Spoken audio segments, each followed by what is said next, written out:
जहां भी तुम जाओ। इज़राइल में एक अकाल पड़ गया। एलीमेलेक, नाओमी और उनके पुत्र भोजन की खोज में मोआब को गए। एलीमेलेक मर गया। पुत्रों ने मोआबी स्त्रियों ओरपा और रूत से विवाह कर लिया। तब पुत्र भी मर गए। तीनों स्त्रियों के पास पति नहीं थे। जब इज़राइल में अकाल समाप्त हो गया, नाओमी ने घर जाने का फैसला किया। मोआब में ही रहो। उसने अपनी बहुओं से कहा, ये तुम्हारा घर है। हाँ?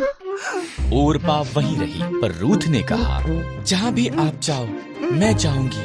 आपके लोग मेरे लोग होंगे। आपका परमेश्वर मेरा परमेश्वर होगा।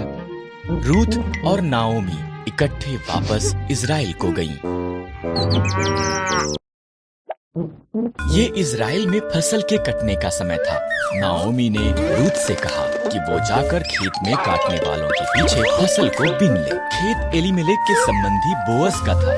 बोअज रूथ के पास आया।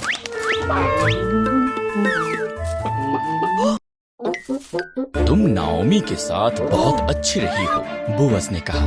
घर छोड़ना मुश्किल रहा होगा। परमेश्वर तुम्हें आशीष दे। उसने रूथ को भोजन दिया और अपने जवानों को उसकी देखरेख करने को कहा।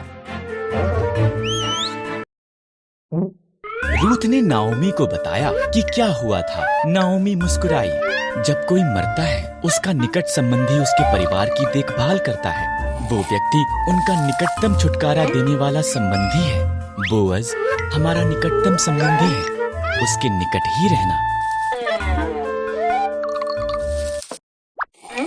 इसलिए रूथ बोअज के निकट रही। वो हर दिन उसे और ज्यादा पसंद करने लगा।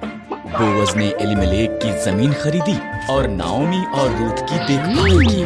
तब उसने रूथ को उसके साथ विवाह करने के लिए कहा। रूथ से एक पुत्र ओबेद पैदा हुआ। ओबेद का पुत्र यिशै था। यिशै का पुत्र दाऊद था और दाऊद इज़राइल का महान राजा बन गया। इसलिए परमेश्वर ने रूथ को आशीष दी, ठीक जैसा कि बोअज ने प्रार्थना की थी।